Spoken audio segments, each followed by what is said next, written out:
Look, there's just 4 things. Keep going to meetings, read this book I'm giving you.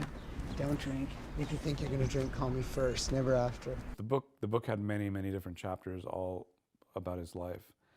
I focused in on alcohol recovery in AA, and he had this really good chapter where his sponsor Donnie became his sort of mentor. Donnie is a character who runs the AA group that John Callahan, Joaquin's character, goes to get sober, and he becomes John's sponsor and close friend and kind of guides him through this experience of getting better and healing himself. It has its own like kind of rules, step by step, step 1, 2, 3, 4, 5. They kind of lent themselves to an interesting process in a story. One of the objectives of group is to provoke a new awareness to unwanted or unnecessary emotional problems. In his own story, I think that he realized that his problems weren't that he was a quadriplegic and he couldn't walk and he was in a wheelchair.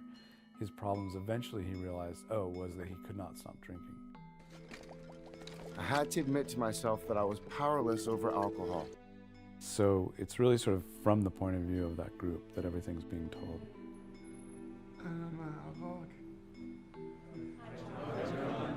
Good to know you, John Callahan, who is an alcoholic.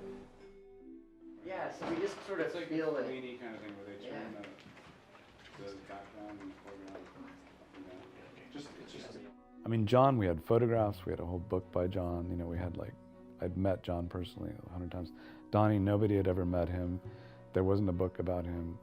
He was like a completely original character.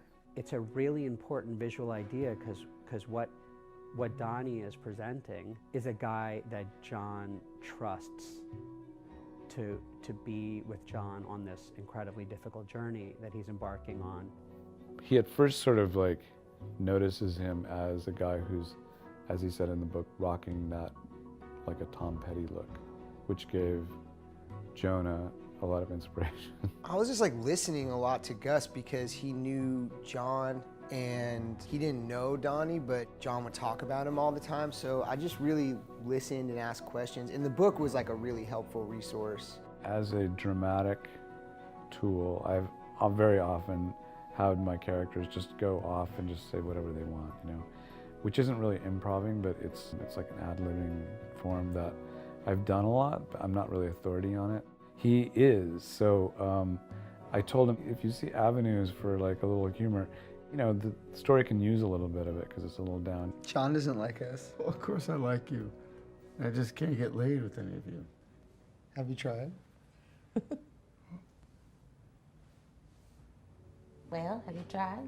And that's why Gus just rules, because we were on the couch in Donnie's house and he's like, oh, we just need to get this shot of you, and he's like, what would you be doing? And then I was like, oh, dancing would be great, We were, filming in the house, and one day they came to me and they just told me that they wanted to have a new scene of Donnie dancing in the house. It was a fun opportunity to see sort of how much of Donnie's appearance is a creation for the world and how much we get to see of him and his own secret life. And so when we got to have him dancing around, we knew it had to be short shorts. That was a given. And then we found that really fun terry cloth top, and it was just brilliant to watch Jonah take this, very fun outfit and then push it into a very believable place. The idea that Gus just liked that, and I think also everything's so heavy that there's a moment of him just enjoying life was cool to me. That was cool that he had a private moment of just being kind of free and happy in the middle of dealing with other people's trauma all the time.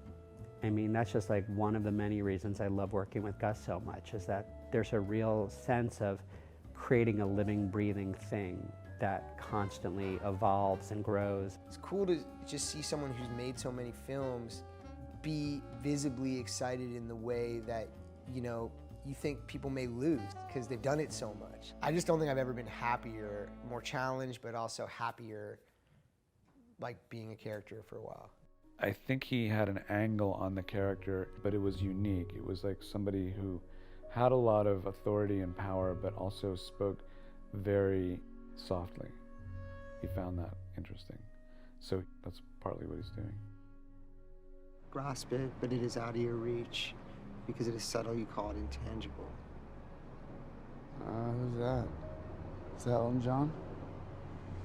Cloud 2. Chucky. I usually play characters that are more, I would say, like unsettled inside, and Donnie, even with all he has going on, was really seemed to be kind of at peace inside. And that was like a really, really awesome thing to get to be for a while. Drink water. You too. It doesn't work.